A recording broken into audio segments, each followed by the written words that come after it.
तो मेरी क्लास का पैटर्न आपको पता है, स्टार्टिंग के 5 मिनट पहले वो इस चीज याद करेंगे जो पिछले कल पढ़ी है, क्योंकि अगर आप पढ़ के नहीं आए तो फिर जो मैं पिछले कल बोल गया हूँ उसी के ऊपर आज की चीजें बिल्ड करूंगा, है ना। तो इससे क्या हो जाता है, रिवीजन भी इफेक्टिव हो जाता है, मतलब 2 रिवीजन तो आपके क्लासरूम में ही हो जाएंगे। हमने शुरू कहाँ से किया था पिछले कल? मीनिंग ऑफ सोशियोलॉजी से। क्या मीनिंग है सोशियोलॉजी का? सोसाइटी को पढ़ना है। और क्या होती है सोसाइटी? तो इंडिविजुअल से शुरू करेंगे, पर इंडिविजुअल अकेले नहीं हो सकता। इंडिविजुअल की इंटरेक्शन से शुरू करेंगे, उसके रिलेशनशिप से शुरू करेंगे, उसके पैटर्न को बोलेंगे, और फिर लाइफ लास्टली इंस्टीट्यूशन को बोलेंगे। इस चीज की साइंटिफिक स्टडी को क्या कहते हैं? सोशियोलॉजी कहते हैं। और फिर जब इसके अंदर अब हमको क्या करना है, एक तरीके का वैल्यू एडिशन, तो हमने वैल्यू एडिशन में थिंकर जोड़ दिए और बोला कि सर सब हमसे मत पूछो, इनसे पूछो थिंकरों ने, इन्होंने क्या किया है।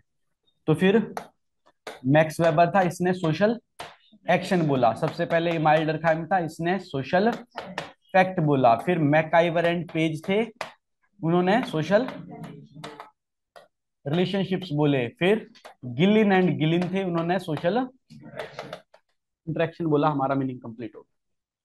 क्लियर बात? सेकंड टॉपिक क्या पढ़ा था? Nature. Nature and scope topic इकट्ठा है, बट पहले नेचर पढ़ा था। अब नेचर का मतलब क्या है ये आइडेंटिफाई करना कि सोशियोलॉजी किस प्रकार की साइंस है। तो वो सब बातें करने से के लिए हमने डायरेक्टली कौन उठा लिया? रॉबर्ट बियरस्टेट। इनकी किताब थी कौन सी? The social order. और उसके ऊपर 8 फीचर्स बोली थी। ठीक है। पहली बात बात बोली थी कि it is a independent science है। और फिर उसके बाद 6 फीचर ऐसी बोली थी जिसमें एक चीज को हाँ करता था, एक चीज को ना करता था। ठीक है। और लास्ट में एक और बात थी, it is both rational and,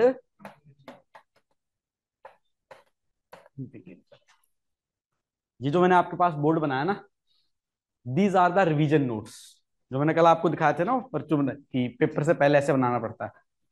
तो पेपर के पहले दिन ऐसे नोट्स होने चाहिए। पिछले कल तो पूरा लिखवाया, पर पेपर के पहले दिन ऐसे नोट्स होने चाहिए कि फिर ऐसे ऐसे पूरा चैप्टर पेज के 1/4 हिस्से में आ जाए। फिर उसके बाद क्या पढ़ा था?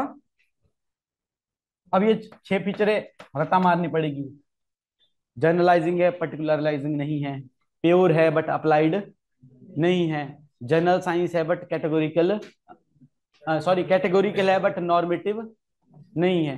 ठीक है, ये फिर रट्टा मारने वाली चीज हो जाएगी। ऐसे नोट्स बन गए। फिर अगले टॉपिक के भी ऐसे ही नोट्स बनेंगे। तीसरा टॉपिक क्या पढ़ा था?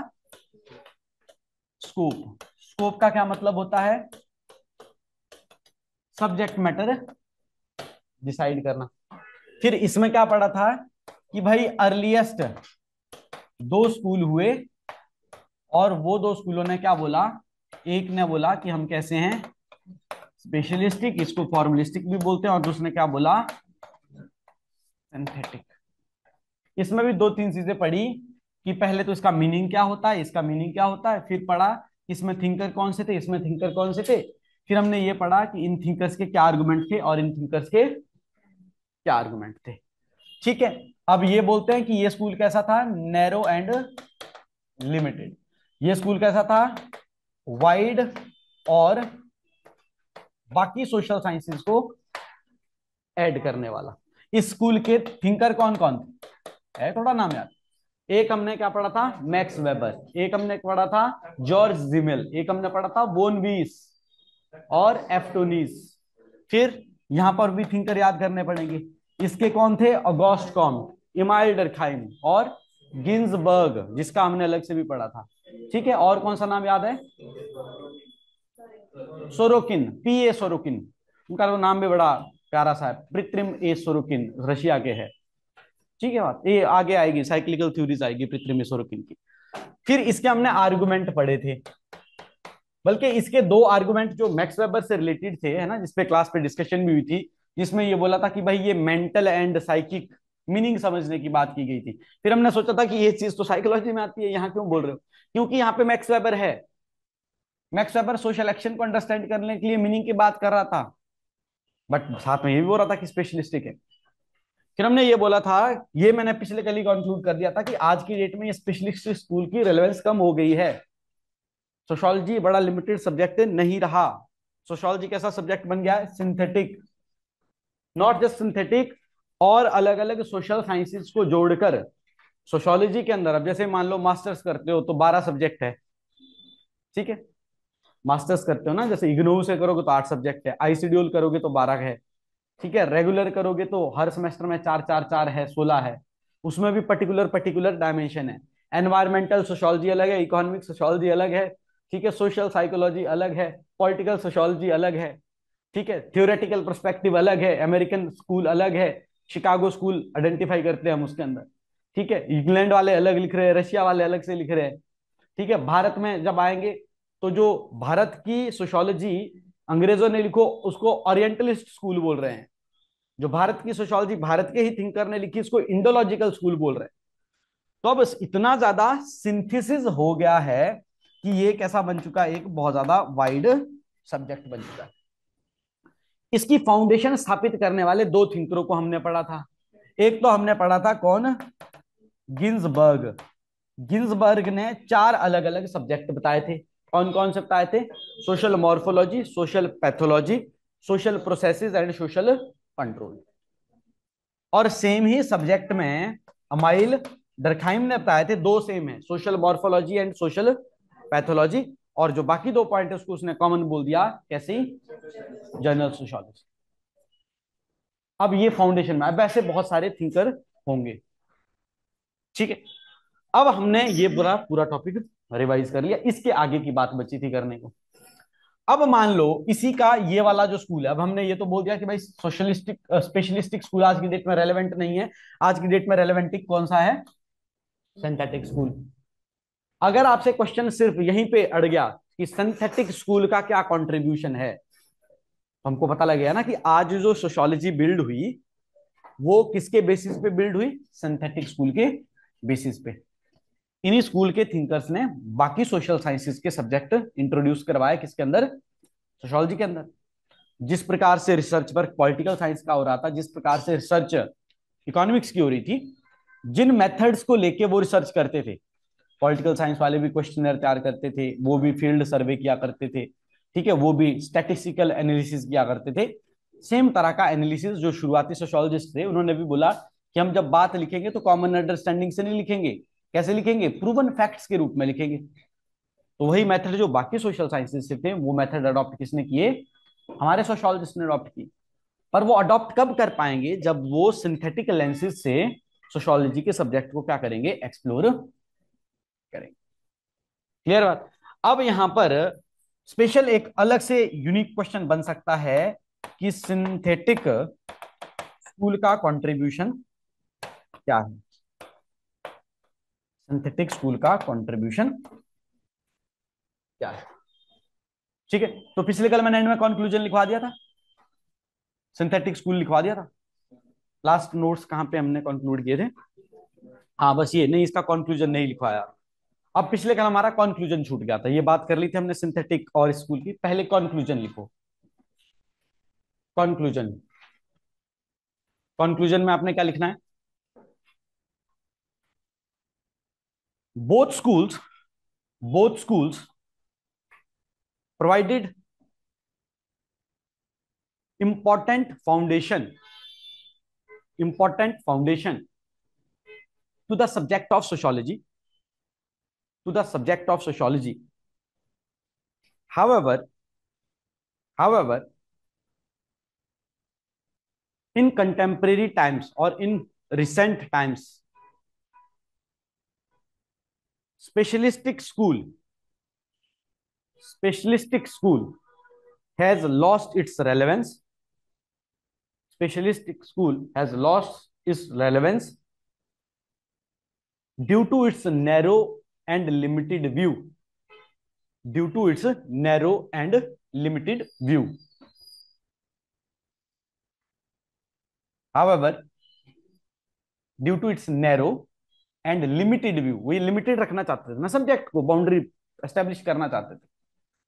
However synthetic school, synthetic school provided way to sociology to enlarge. However, synthetic school provided way to sociology to enlarge its subject matter, its subject matter. And in recent times, due to its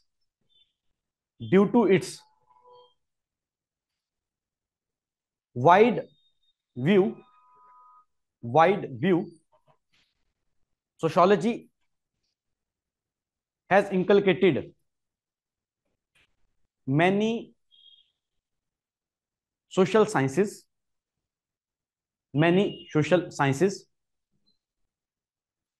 into its subject matter,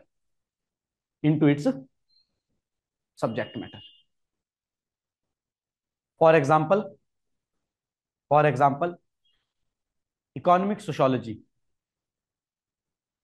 political sociology, social psychology,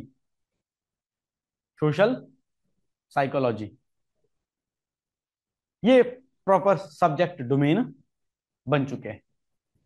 अब ऐसा हो गया है कि जो thinkers है ना, वो अपने आप को ऐसा नहीं बोल रहे कि हम इकोनॉमिस्ट है, ना वो अपने आप को ऐसा बोल रहे कि हम सोशोलॉजिस्ट है. वो अपने आप को बोलते हैं कि हम क्या है, इकोनॉमिक सोशोलॉजिस्ट है. मतलब हम समाज को इकोनॉमी की अवधारणा से पढ़ते हैं. कोई अपने आप को क्या बोलता है, वो ये नहीं बोलता कि मैं पॉलिटिकल साइंटिस्ट हूं, या वो नहीं बोलता कि मैं सोशोलॉजिस्ट हूं. वो अपने आप को क्या बोलता है कि मैं सोशल एंड पॉलिटिकल साइंटिस्ट हूं. ठीक है.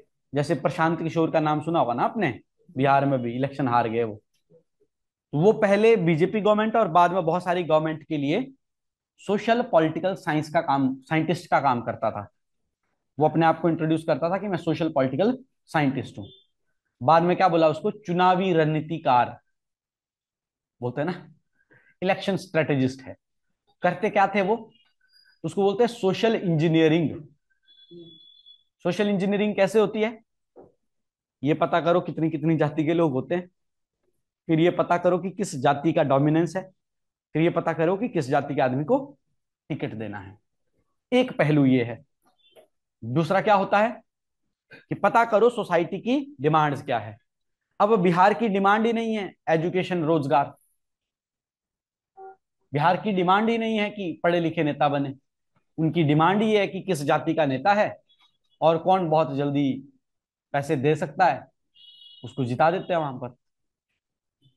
तो फिर एक सोशल पॉलिटिकल साइंटिस्ट फेल हो गया, उसने चुनावी हार स्वीकारी है अपनी. समझ रहे बात. तो ये कैसे संभव हो पाया है, ये कैसे संभव हो पाया है, जब सोशोलॉजी का सिंथेटिक डोमेन एनलार्ज किया गया. इसमें आप एग्जांपल एक और कोट कर सकते हो. समझने के लिए पहले समझ लो, पॉवर्टी कैसी प्रॉब्लम है, इकोनॉमिक की सोशल प्रॉब्लम. आज हम बोल सकते हैं बोथ है. शुरुआती दौर में पॉवर्टी इकोनॉमिक प्रॉब्लम ही थी कि जो आदमी कुछ प्रोड्यूस नहीं करेगा उस आदमी को इनकम नहीं होगी, और इनकम नहीं होगी तो फिर वो पुअर हो जाएगा. बट हमको फिर पता लगा यदि तुम किसी व्यक्ति की एजुकेशन की, ऑक्यूपेशन की अपॉर्चुनिटी छीन लो, भारत की जाति व्यवस्था, अगर आप किसी विशेष जाति को पढ़ने का अधिकार नहीं देंगे, कोई पेशा खोलने का अधिकार नहीं देंगे. हमारी जातियां जो है ना वो ऑक्यूपेशन बेस्ड है. हमारी जाति ये तय करती है कि हम कौन सा ऑक्यूपेशन कर सकते हैं. हमारी जाति ये तय करती थी पहले, अभी तो नहीं, कि कौन लोग पढ़ सकते हैं कौन लोग नहीं पढ़ सकते हैं. संस्कृत का डिक्लाइन इसीलिए हुआ. आज हम बोलते हैं ना कि हम अंग्रेजी पढ़ रहे हैं, क्योंकि अंग्रेजों ने भेदभाव नहीं किया, उन्होंने सबको पढ़ाई. बोले ब्राह्मण है तू भी पढ़ सकता है इंग्लिश, ठाकुर है तू भी पढ़ सकता है, वैश्य में तू भी पढ़ सकता है, शूद्रा में है तू भी पढ़ सकता है. बट संस्कृत में क्या हुआ कि नहीं नहीं सिर्फ ब्राह्मण ही पढ़ सकते हैं, इसलिए संस्कृत डिक्लाइन हुई ना. ऐसी थोड़ी नहीं आ जानी थी इंग्लिश. तो फिर ये पता लगा कि जिन व्यक्तियों को एजुकेशन नहीं मिल रही, जिन व्यक्तियों को ऑक्यूपेशन की अपॉर्चुनिटी नहीं मिल रही, वो व्यक्ति गरीब रह रहा है। अब कारण क्या है गरीबी का? सोशल कारण है गरीबी का। इसमें एक और बड़ी इंपॉर्टेंट डेवलपमेंट हुई ऑस्कर लुइस की। आ, उन्होंने क्या बोला? Political poverty culture. कि एक गरीब आदमी को लगता है मैं 5 बच्चे पैदा कर लेता हूं, 5 के 5 व्यक्ति काम करेंगे तो मेरी कमाई बढ़ जाएगी। पर प्रॉब्लम यह है कि जब 5 बच्चे पैदा करते हैं तो तुम 5 के 5 बच्चों को अच्छी पढ़ाई नहीं दे सकते, अच्छा स्वास्थ्य नहीं दे सकते, अच्छी हेल्थ सुविधाएं नहीं दे सकते। इसलिए वो अच्छी एजुकेशन नहीं गेन करेंगे, अच्छी स्किल नहीं गेन करेंगे, और फिर वापस अच्छी नौकरी नहीं पाएंगे। जितने तुम गरीब थे उससे ज्यादा गरीब आपके बच्चे हो जाएंगे, और ऐसे करके एक पॉवर्टी का साइकिल चलता रहता है। ये क्या बन गया? वापस एक सोशल कॉन्सेप्ट बन गया। तो ये कैसे संभव हो पाया? जब हमने सोसाइटी के प्रॉब्लम्स को सिंथेटिक लेंसेज से पढ़ा। जब हमने सोसाइटी के प्रॉब्लम को सिंथेटिक लेंसेज से पढ़ा कि एक प्रॉब्लम, इकोनॉमी की प्रॉब्लम भी क्या हो सकती है, सोशल प्रॉब्लम हो सकती है। इमाइल डरखाइम का ही एग्जांपल है, सोशल साइकोलॉजी पढ़ी हमने अभी यहाँ। उसने सुसाइड को स्टडी किया कि मैं सोसाइटी में ये आइडेंटिफाई कर लेता हूं कि कौन आदमी सुसाइड कर सकता है और कौन आदमी सुसाइड नहीं कर सकता। क्लियर बात? तो ये क्या है? सोशल साइकोलॉजी वाली बात। जब हम सुसाइड को सोशल प्रॉब्लम ट्रीट करेंगे ना, अभी भी भारत में सुसाइड सोशल प्रॉब्लम नहीं है। एक कल मैं और मीम देख रहा था कि फॉरेन में कोई सुसाइड करता ना तो उसको बचाते हैं और फिर उसको मेंटल काउंसलिंग करते हैं, लोग उसको प्यार करते हैं कि भाई कितने परेशान क्यों हो। भारत में या तो बंदा मर जाता है, और अगर गलती से बच गया तो उसको कूट देते हैं। है ना, ऐसा कुछ वायरल हो रहा है कि पुलिस वाले ही उसको पहले पीट रहे कि भाई सुसाइड कैसे कर रहा है। समझ रहे बात? सुसाइड क्राइम है ना। पर ये नहीं समझ रहा है कि क्राइम सुसाइड करने वाले का नहीं है, क्राइम सोसाइटी का है क्योंकि वो सुसाइड कर रहा है। तो ये अभी भारत में क्यों सोशोलॉजी अभी डेवलप नहीं हुई है, इसलिए प्रॉब्लम आ रही है। ठीक है, तो अगला हमने इसमें एक इंपॉर्टेंट टॉपिक देखना है, that is contribution of ethics. ठीक है, देखो पढ़ तो हम लेंगे ही, हमको ये लाइवली एग्जांपल इसलिए डिस्कस करना है ना।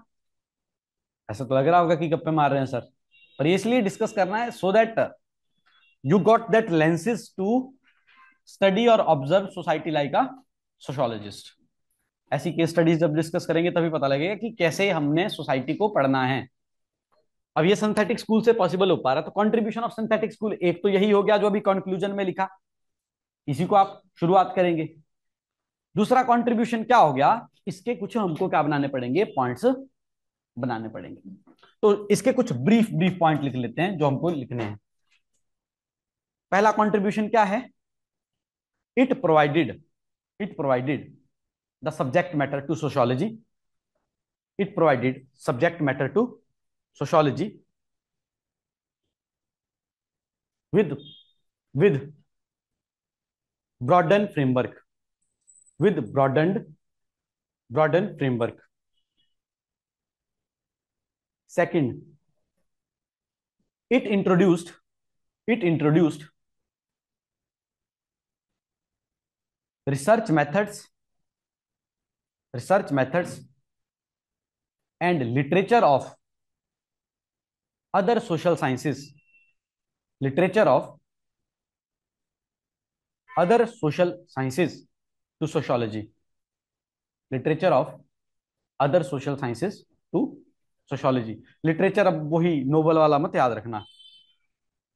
जब कोई रिसर्च पेपर देखा कभी, कोई कैसा रिसर्च पेपर लिखा जाता है, सबसे पहले उसमें आगे एब्स्ट्रैक्ट लिखा जाता है, फिर प्रॉब्लम लिखी जाती है, फिर लिटरेचर रिव्यू लिखा जाता है कि भाई इस प्रॉब्लम के बारे में ऑलरेडी क्या बातें हो चुकी है। उसमें फिर सारी की सारी थ्योरेटिकल चीजें ऐड की जाती है कि ऐसा ऐसा ऐसा ऐसे आर्गुमेंट्स वहां है। ये नहीं कि अपना आर्टिकल लिख लिया, अपने नाम से पूरी गप्पे छाप दी। तो प्रॉपर लिटरेचर लिखना पड़ता। तो ऐसे क्या हुआ कि जब शुरुआती सोशियोलॉजी की किताबें लिखी गई तो फिर वो ऐसे नहीं थे कि एसेज लिखे जा रहे हैं जी लोग अपने मनगढ़ंत। वो प्रॉपर एक लिटरेचर था कि देखो भाई पॉलिटिकल साइंटिस्ट ने ऐसा बोला है, इकोनॉमी वाले ने कुछ ऐसा बोला है, ठीक है, साइकोलॉजी वाले ने कुछ ऐसा बोला है। ठीक है, तो उस चीज को, लिटरेचर को यहां पर क्या किया है? ऐड किया है। थर्ड पॉइंट लिखेंगे, it established new schools, new schools within to study the society, to study the society, to study the society. For example, Ginsberg, Ginsberg, Ginsberg ने क्या बोला था? Ginsberg, social morphology, social morphology. अब हमको यहां थोड़ा सा आगे ऐड करना है कि सोशल मॉर्फोलॉजी होती क्या है, इस मॉर्फोलॉजी के अंदर क्या क्या चीजें हम स्टडी कर सकते हैं। तो मॉर्फोलॉजी का मतलब हो गया लेयर्स। तो हम सोसाइटी की एक तरीके से क्या पढ़ सकते हैं? स्ट्रेटिफिकेशन पढ़ सकते हैं। सोशल मॉर्फोलॉजी के आगे डैश लिखो, it provided way for population studies, population studies, census, census, social stratification etcetera, social stratification etcetera. तो सोशल स्ट्रेटिफिकेशन खुद में एक पूरी यूनिट है। स्ट्रेटिफिकेशन मतलब स्ट्राटाज, स्ट्राटाज मतलब लेयर्स। तो सोसाइटी में लेयर्स है, जैसे जातियों में लेयर है, ब्राह्मण, ठाकुर, ये सब। फिर पुरुष महिला ये भी लेयर्स है, गोरा काला ये भी एक लेयर है, ठीक है। मेनलैंड पीपल, ट्राइबल पीपल ये भी एक लेयर है। क्लियर बात? जैसे स्कूलों में होती है ना कि पढ़ने वाले बच्चों को साइंस दे दो, जो बिल्कुल नहीं पढ़ रहे उनको आर्ट्स दे दो, जिनका भी पता ही नहीं लग रहा कि पढ़ेंगे कि नहीं पढ़ेंगे उनको कॉमर्स दे दो। वो भी एक स्ट्रेटिफिकेशन है। तो आपने ये क्यों मैं एग्जांपल आपको दे रहा हूं? तो आपने 6 महीने पहले का ही कुछ न्यूज़पेपर है, केरला में सरकारी स्कूलों में एक चीज इंट्रोड्यूस की गई कि स्कूल के बेंचेस ऐसे नहीं लगाए जाएंगे कि first bench, second bench, third bench, first bench पे टॉपर, सेकंड बेंच पे कम वाला, लास्ट लास्ट बेंच पे जो पढ़ ही नहीं रहा। उसमें बोला गया कि गोले में लगाओ स्कूल बेंचेस। क्यों? ताकि टीचर हर बच्चे को क्या दे? बराबर अटेंशन दे। लास्ट बेंच वाले को ये ना लगे कि भाई फर्स्ट बेंच वाला बच्चा प्रिविलेज्ड है। क्लियर बात? तो स्कूलों में लड़ाई होती थी बेंचों के लिए। तो मेरी क्लास में भी हुआ करती थी, तो हमारे टीचर ने इसको कैसे सुलटाया कि अब बारियां लगेगी। ऐसे रोटेशन में बेंच घूमते थे। आप भी घूमते थे स्कूलों में कि भाई आज इसकी बारी है फर्स्ट बेंच पे आने के लिए, अब तू सेकंड पे जाएगा, लास्ट वाला फर्स्ट पे आएगा। तो हम लोग तो, मैं मतलब लास्ट में तो नहीं बैठता, मैं बीच वाला था। पर फिर भी हम डरते थे फर्स्ट पे नहीं आनी चाहिए बारी यार। जिस दिन फर्स्ट पे बारी आ जाए उसके उस दिन पढ़ के जाना पड़ता था कि भाई हम ही पीटे जाएंगे। समझ रहे हो बात? तो ये क्या है? स्ट्रेटिफिकेशन है। अब किसी ना किसी ने क्लासरूम में स्टडी किया होगा ना स्ट्रेटिफिकेशन को, क्या सोसाइटी क्लासरूम के अंदर विद इन मॉर्फोलॉजी है। अब इसको हम किस एंगल से पढ़ रहे हैं? सोशल साइकोलॉजी के एंगल से पढ़ रहे हैं। केरला में तो सबको बराबरी का अधिकार दे रहे होंगे, बिहार में क्या होगा? एक जाति के बच्चे एक बेंच पे बैठ जाओ, दूसरी जाति के दूसरे बेंच पे बैठ जाओ, तीसरी जाति के तीसरे बेंच पे बैठ जाओ। अगर ऐसा होगा तो सोशोलॉजी के हिसाब से पढ़नी पड़ेगी चीजें कि नहीं पढ़नी पड़ेगी? इक्वालिटी और स्टेटस और इक्वालिटी ऑफ अपॉर्चुनिटी देनी कि नहीं देनी? है ना कॉन्स्टिट्यूशन में लिखी हुई। तो कैसे आएगी वो? सोशोलॉजी पढ़ के आ रही है, वहां पे लिखा हुआ सोशल जस्टिस भी देनी है। तो ये मेथड किससे इंट्रोड्यूस हुए? सोशल मॉर्फोलॉजी से। Second, social control. ये हम गिन्सबर्ग की बातें कर रहे हैं ना। गिन्सबर्ग ने 4 दिए थे, माइल्डरखाइम ने 3 दिए थे, तो हम थोड़े ज्यादा पॉइंट लिखेंगे। Social control, social control. It provided way, it provided way for, it provided way for, it provided way for study of stability and order in the society. The factors, the factors that cause social unrest, that cause social unrest, etc. Social unrest, etc. Social unrest, etc. ठीक है। अब social control एक तो religion हो गया, एक और example आपको सोशल कंट्रोल का मैं बता देता हूं। अभी नॉर्थ ईस्ट में चल रही है पिछले कल बातें, अरुणाचल प्रदेश जो स्टूडेंट उनकी आपीओ करके संस्था है, उन्होंने बोला कि 7 दिन दे दो, सारे के सारे बांग्लादेशियों को भगा देंगे। प्रॉब्लम क्या है? Demographic change. तो पहले तो मॉर्फोलॉजी चेंज हो रही है। अब मॉर्फोलॉजी चेंज होने की वजह से वो लोग क्या बोल रहे हैं वहां पर, यहाँ पे कल घड़ी को पॉलिटिकल ऑर्डर गड़बड़ा जाएगा, कल घड़ी को यहाँ पर जो है क्या नाम, क्राइम्स बढ़ जाएंगे, कल घड़ी को यहाँ पर जो है दो कम्युनिटीज के बीच में क्लैशेस बढ़ जाएंगे। ये सब चीजें क्या है? सोशल अनरेस्ट क्रिएट कर रही है। तो अब इसके लिए सोशोलॉजी पढ़ना जरूरी है कि कैसे डेमोग्राफिक ट्रांजिशन से आपका सोसाइटी का लॉ एंड ऑर्डर खराब हो सकता है। तो हमने सोशल कंट्रोल की बहुत सारी थ्योरीज पढ़ी। जैसे रिलीजन सोशल कंट्रोल का सबसे मुख्य पुराना एक फैक्टर है।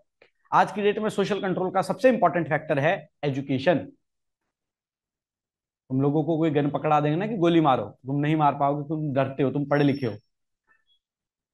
जो आदमी अनपढ़ होगा उसको पकड़ा दो तो चला लेगा। वो देखी थी ना गैंग्स ऑफ वासेपुर, छोटे छोटे बच्चे उठा के कट्टा लेके दुकान लूट रहे। क्यों? क्योंकि पढ़े लिखे नहीं है। उनको नहीं फर्क पड़ता कि पुलिस जेल कर देगी तो हमारा करियर खराब हो जाएगा, हम एचएस नहीं बन पाएंगे, आईएएस नहीं बन पाएंगे। ठीक है बात। वो बोलेंगे पोटेंशियल तो बहुत था इसलिए गुंडा बन गए, अब हम आईएएस को धमकाते हैं जाके। ठीक है, एक सोशल कंट्रोल चेंज हो रहा है ना। ये भी कैसे स्टडी करेंगे? Through sociology. Next, social processes. Social processes, it identified human activities, it identified human activities as social process, it identified human activities as social process and dedicated subject matter to study social interaction was developed. Dedicated subject matter to study social interaction was developed. तो sociologist ने कारण ढूंढा कि भारत में वृद्धाश्रम इसलिए नहीं बढ़ रहे कि बच्चे माँ बाप की इज्जत नहीं करते, इसलिए बढ़ रहे हैं क्योंकि माँ बाप बच्चों की इज्जत नहीं करते। है ना शॉकिंग फैक्ट? है ना शॉकिंग फैक्ट? अब सोशल प्रोसेस को समझना पड़ेगा, तो सोशोलॉजिस्ट समझता है इस सोशल प्रोसेस को। आज की डेट में जब पेरेंट्स दोनों वर्किंग है, वो अपने बच्चों के लिए टाइम नहीं दे पा रहे हैं, तो सुबह डांट डूंट के स्कूल भेज दिया, दिन में कोई बार क्रैच में छोड़ दिया या प्ले स्कूल में छोड़ दिया, फिर बाद में जो है कोई ट्यूशन वाला बुला लिया कि हम तो शाम को 7 बजे तक पढ़ेंगे, इसको होमवर्क ही करा दियो। ठीक है, फिर शाम को आया तो मेड के पास छोड़ दिया कि भाई हम तो थक हार के आए। ठीक है, वो उन दोनों के आपस में ईगो क्लैशेस चल रहे हैं, उनके पास टाइम नहीं है एक दूसरे के लिए भी, तो वो भी लड़ाई कर रहे हैं, बच्चों के पास टाइम नहीं है। तो अच्छा, वो अच्छा सोचते हैं कि यार अपने हम बच्चे को टाइम तो दे नहीं पा रहे, इसको ऐसा करके बेस्ट स्कूल में पढ़ाते हैं, क्योंकि बेस्ट स्कूल में क्या है, हॉस्टल, और बहुत खर्चा करते हैं। ठीक है, तो हॉस्टल भेज देते हैं। फिर हॉस्टल में बच्चा पढ़ता तो उसके दोस्त ज्यादा प्यारे होते, माँ बाप ज्यादा प्यारे नहीं होते, पढ़े कोई हॉस्टल में। फिर वो चीज जब प्रोसेस होती है, फिर उसके ऊपर घर वाले प्रेशर करते हैं कि भाई तेरी पढ़ाई पे इतना खर्चा किया, कुछ नौकरी कर, कुछ धंधा कर, घर में तो कुछ बिजनेस वगैरह है नहीं इम्प्लांटेड। तो फिर वो नौकरी धंधे के लिए बाहर जाएगा। अब वो नौकरी धंधा कर रहा है, उसकी भी वाइफ है, उसको भी अपने रिलेशन सुधारने हैं। अब उसके पास ना अपने बच्चों के लिए टाइम है, ना अपने माँ बाप के लिए टाइम है। अब ऐसे में वो अपने माँ बाप के लिए बेस्ट सर्विसेज अवेल करना चाहता है कि मेरे माँ बाप को कोई कमी ना हो, 24/7 उनके साथ कोई हो, योगा करवाने वाला, जैसे ट्यूशन करवाने वाला होता है ना जो स्कूल में छोटे बच्चों के साथ बच्चा, ऐसे ही मेरे माँ बाप के साथ योगा मेडिटेशन कराने वाला हो। जैसे हमको स्कूल भेज दिया था, हॉस्टल भेज दिया था, ऐसे एक वृद्धाश्रम ढूंढ लेते हैं। ठीक है, जैसे हमारे लिए बढ़िया से बढ़िया पैसा खर्चा किया गया था, वैसे ही माँ बाप के लिए बढ़िया से बढ़िया डॉक्टर वृद्धाश्रम में ही उपलब्ध करवा लेते हैं। स्कूल से बच्चा निकला था, बेस्ट कॉलेज में एडमिशन करा दी, वृद्धाश्रम से पेरेंट्स बीमार हुए, बेस्ट हॉस्पिटल में एडमिट करा दिए, जिस दिन मर गए उस दिन ले गए जलाने के लिए। वो चलो एक दिन का ही काम होता है, उसमें कौन सा बहुत काम है। तो अब बताओ प्रॉब्लम, कि वृद्धाश्रम खुलना बच्चों की प्रॉब्लम है कि माँ बाप की प्रॉब्लम है?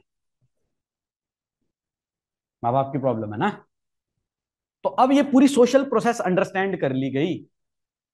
अब माँ बाप को बोला जा रहा है कि नहीं भाई, अपने बच्चों को टाइम दो, कोई जरूरत नहीं है, दोनों माँ बाप नौकरी करो, कम भी करोगे तो कोई नहीं, बच्चों को संस्कार दे दो, ज्यादा जरूरी है। पहले बच्चों को पढ़ाया घर पे ही जाता था, वो जिंदगी भर घर पे ही रहते थे, घर का ही प्रोफेशन अडॉप्ट करते थे। अब बच्चे को भेज दिया स्कूल, स्कूल से भेज दिया कॉलेज, बच्चा करना चाहता, बच्चा कर रहा एआई की बातें, घर वालों को अभी फेसबुक नहीं चलाना आ रहा। प्रॉब्लम हो गया ना, धंध हो गया। अब आप अपने ही सोसाइटी में देख लो, कितने बच्चे ऐसे जिनको लोकल पहाड़ी लैंग्वेज आती है, और आती भी हो तो कितने ही पेरेंट्स ऐसे जो अपने बच्चों के साथ लोकल पहाड़ी लैंग्वेज में बात करते हैं। फिर भी लोअर हिमाचल में तो फिर भी मैं देखता हूँ, मैं अपनी एज में देखता हूँ तो लोअर हिमाचल वाले लोग फिर भी पहाड़ी में बात कर लेते हैं। अपर हिमाचल वाले लोगों को है ही नहीं आदत। मेरे को अपने गांव का आदमी मिलेगा, मैं उससे नहीं करता पहाड़ी से बात।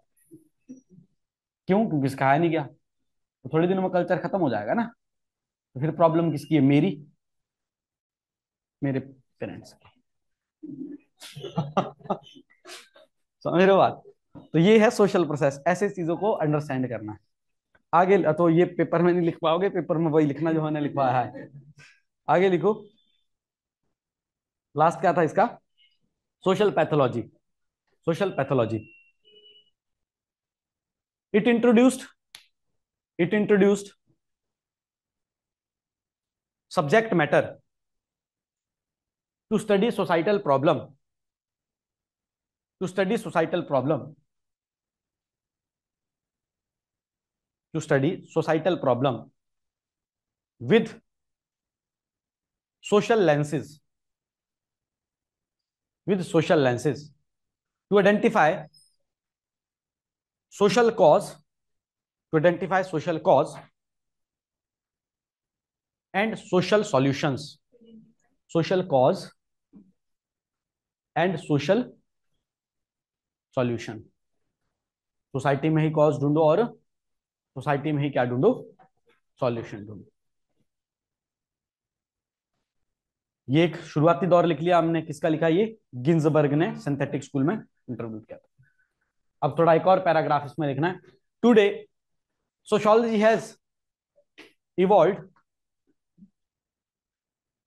sociology has evolved under various school of thought, various school of thought,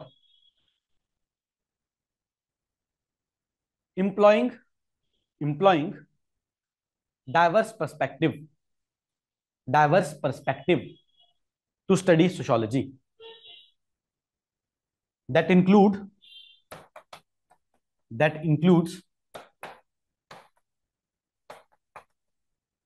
functionalist school, structure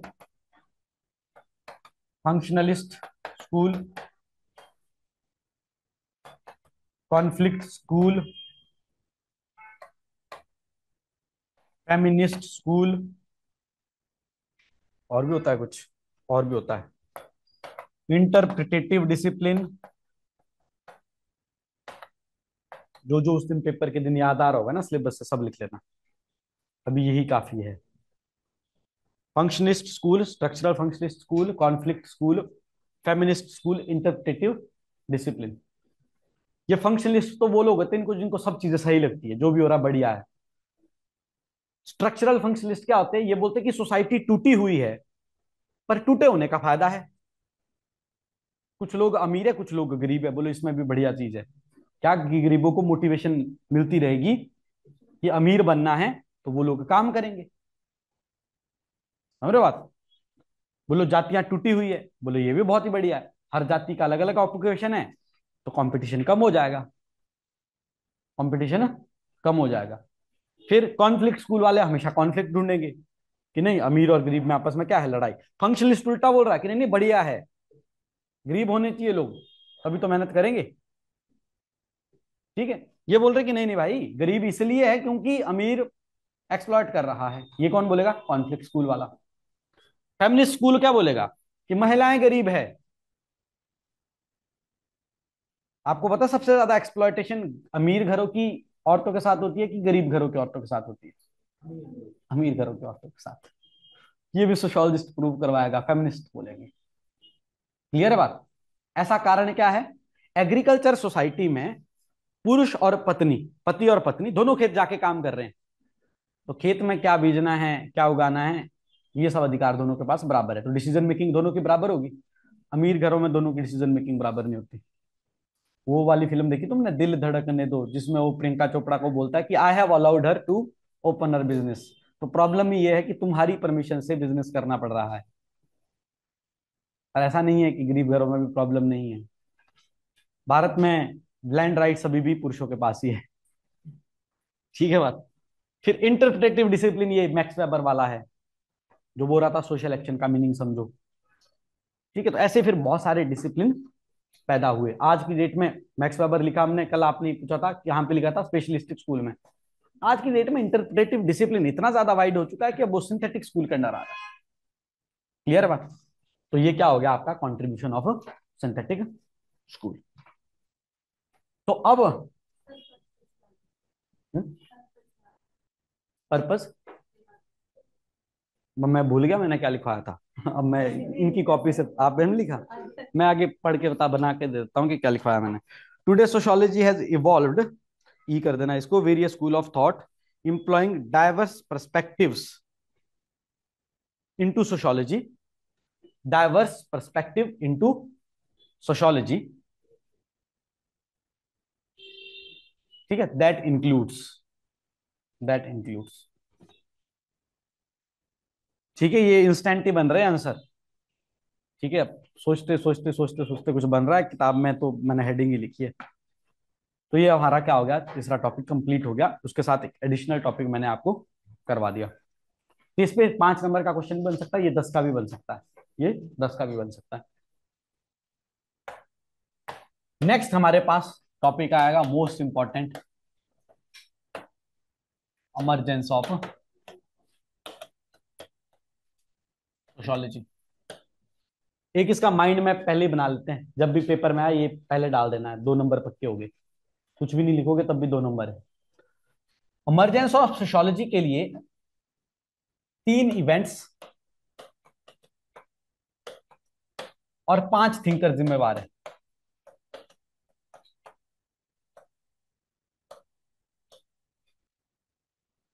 3 events कौन से? Industrial revolution, French revolution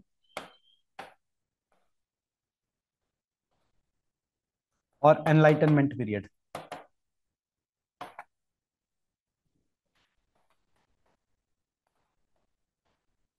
enlightenment period में ना 3-4 टर्म्स इकट्ठी है वैसे ना। इसके अंदर क्या है, एक तो इस वक्त नया लिटरेचर, सोशियो इंटेलेक्चुअल रिवोल्यूशन भी इसको कह देते हैं। एक तो इस वक्त नया लिटरेचर लिखा गया है, और एक इस वक्त क्या हो गया है, साइंस की डेवलपमेंट हो रही है। साइंस की डेवलपमेंट हो रही है, नया लिटरेचर और साइंस की डेवलपमेंट हो रही है, इसको क्या बोल रहे हैं, एनलाइटनमेंट पीरियड।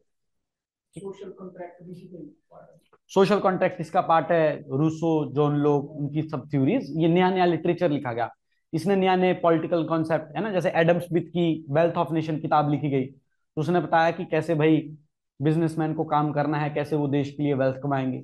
सोशल कॉन्ट्रैक्ट की लोकी, रूसो और थोरू ने किताब लिखी, तो वो बात कर रहे हैं कि कैसे पॉलिटिकल सिस्टम स्थापित किए जा सकते हैं, वो लिटरेचर लिखा गया है ना।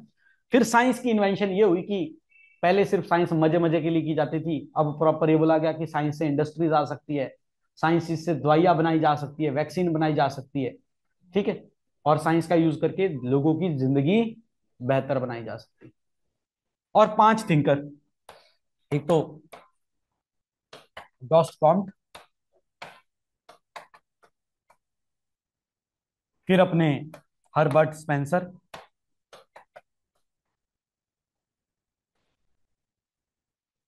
फिर अपने माइल्ड रखाइम,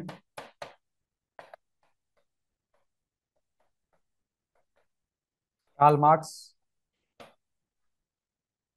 मैक्स वेबर।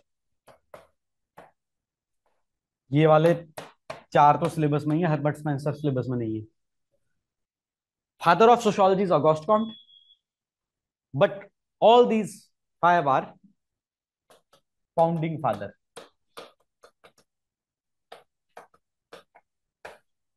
मतलब शुरुआत में जब जिस यूनिवर्सिटी कॉलेज में सोशोलॉजी पढ़ाई जाती थी, तो इनके द्वारा लिखी गई किताबें, इनके द्वारा लिखे गए आर्टिकल्स, रिसर्च पेपर्स पढ़ाए जाते थे कि किस प्रकार से ये सोशोलॉजी का एनालिसिस कर रहे हैं। आज तो हम हर बात में सोशोलॉजी ढूंढ रहे हैं ना, क्लासरूम में सोशोलॉजी ढूंढ रहे हैं, वृद्धाश्रम में भी सोशोलॉजी ढूंढ रहे हैं। तो ये शुरुआत में सब नहीं ढूंढ पा रहे थे, तो इनकी किताबें पढ़ी गई। तो ये अगर माइंड मैप बन गया, इसके बाद इसको होते नहीं, वो नहीं तो था यूनिवर्सिटी में चीटिंग करते थे कि यार थोड़ी थोड़ी हेडिंग बता दे, अंदर मैं खुद ही लिख लूंगा। तो अगर आपने ये माइंड मैप बना के अंदर खुद लिख लिया तब भी 5 नंबर आ जाएंगे, नहीं तो सिर्फ ये बना के 2 नंबर आ जाएंगे। अब सोशोलॉजी की इमरजेंस के पीछे स्टोरी है कि अगस्त कॉम्ट पागल हो रहा था, ऐसी थोड़ी नहीं पागल होगा। कुछ तो सोसाइटी में क्या हुआ होगा, अब्रप्ट चेंजेस आए होंगे। अब्रप्ट चेंज जब आता है तो उससे क्या हो जाता है, कैओस। कैओस जब हो जाता है तो उसकी वजह से क्या हो जाती है, प्रॉब्लम्स क्रिएट हो जाती है। और जब प्रॉब्लम्स क्रिएट हो जाती है तो आदमी वापस क्या करता है, कोशिश रिस्टोर करने के लिए। आदमी क्या करता है कि उस प्रॉब्लम्स को क्या किया जाए, या पुराना जो स्ट्रक्चर था, जैसे हम आजकल क्या बोलते हैं कि पुराना जमाना बड़ा अच्छा था। अरे कहाँ अच्छा था, अब का अच्छा है। बट पुराना जमाना अच्छा इसलिए बता रहे हैं क्योंकि पुराने जमाने को हमको लगता था कि पुराने जमाने से बहुत ज्यादा चेंज हो चुके हैं। उन चेंज को हम क्या नहीं कर पा रहे, डाइजेस्ट नहीं कर पा रहे। अगर हम डाइजेस्ट कर पा रहे होते तो हम रिस्टोर करने की कोशिश नहीं करते। पुराना जमाना अच्छा था तो बन के दिखाओ पुराने जमाने की तरह।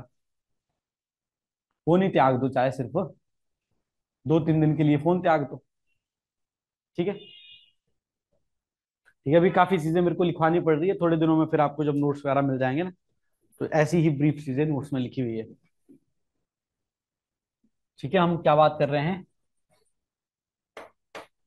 चेंज की बात कर रहे हैं। 3 इवेंट्स हुए हैं सोसाइटी में और उसकी वजह से एक चेंज आ रहा है। तो हम ये डिस्कस कर रहे हैं कि चेंज के बाद वापस सोसाइटी में रिस्टोरेशन की प्रोसेस आती है। उन लोगों के लिए आती है जिनको लगता है कि चेंज से पहले उनकी जिंदगी बढ़िया थी। जिनको चेंज के बाद बढ़िया जिंदगी लगती है वो बोलता है कि ना अभी का ही ठीक है।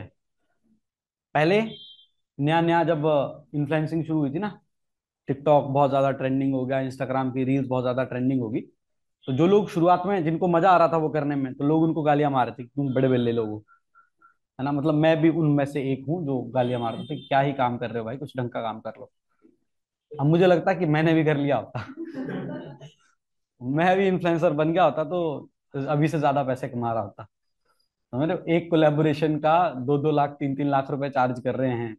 जिन लोगों के अगर 15-20 हजार सब्सक्राइबर है इंस्टाग्राम पे, यूट्यूब पे, जहां पे भी, तो वो एक कोलैब का 1-2 लाख रुपए, मतलब जितना नेगोशिएट जो कर पा रहा है, जिसकी जितनी बड़ी रीच है, वो सब हो रहा है।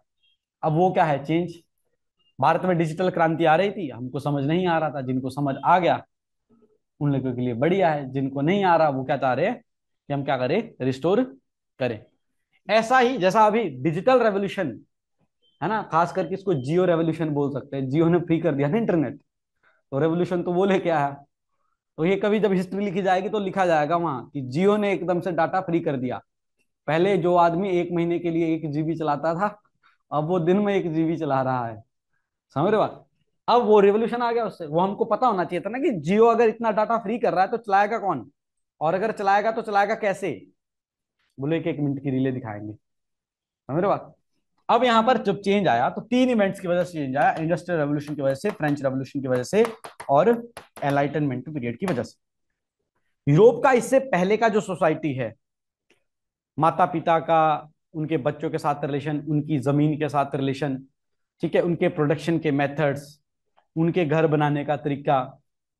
जैसे टेक्नोलॉजी चेंज आती है ना, तो पहले लोग ईंट सीमेंट के घर बना लेते तो बहुत बड़ी बात होती थी, फिर लोग टाइल लगा लेते तो बहुत बड़ी बात होती थी, अब पीवीसी लगा लेते तो और अच्छी बात हो जाएगी। तो उतने में कोई नई टेक्नोलॉजी आएगी तो वो करेंगे हम। तो उससे क्या है, सारी चीजें बदलती है। तो यहाँ पे सारी चीजें बदल रही थी, सोसाइटी में प्रॉब्लम्स क्रिएट हो रही थी। तो हमको ये देखना है कि ये 3 इवेंट्स ने कौन से चेंजेस लाए।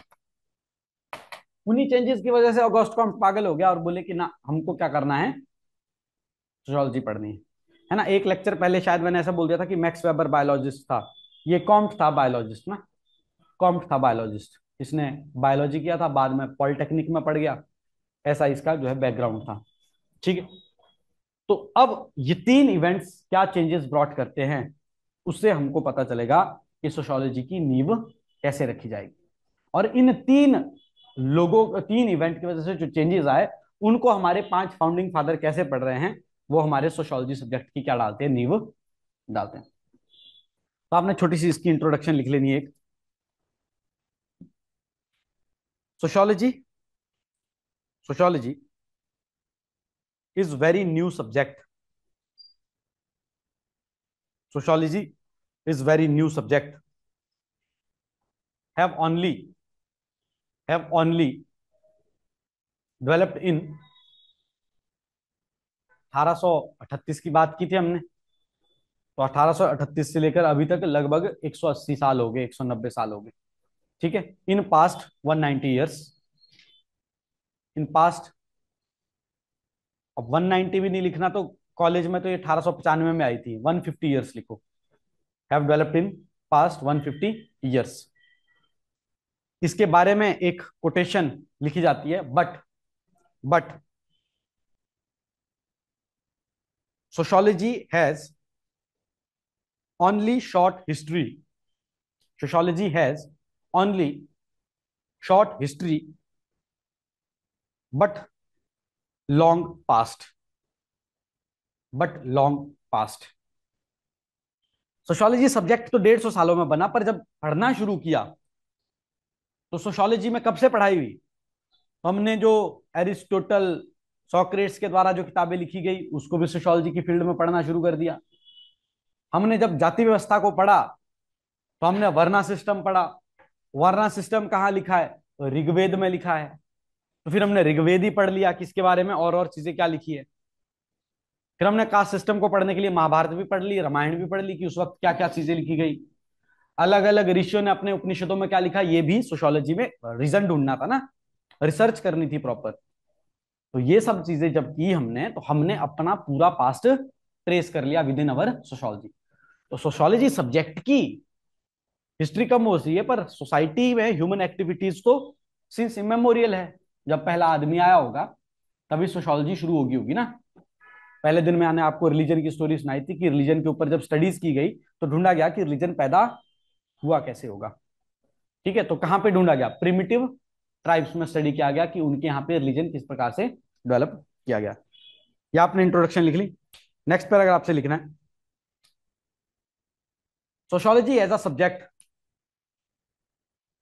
Sociology as a subject was established in Europe, established in Europe to study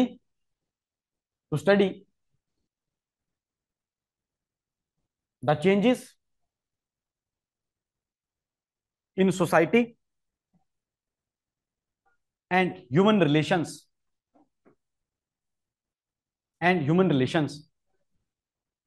due to three major events, due to three major events, due to three major events, that is industrial revolution, French revolution and enlightenment period. That is industrial revolution, French revolution and enlightenment period. Now you have to make a heading. First, industrial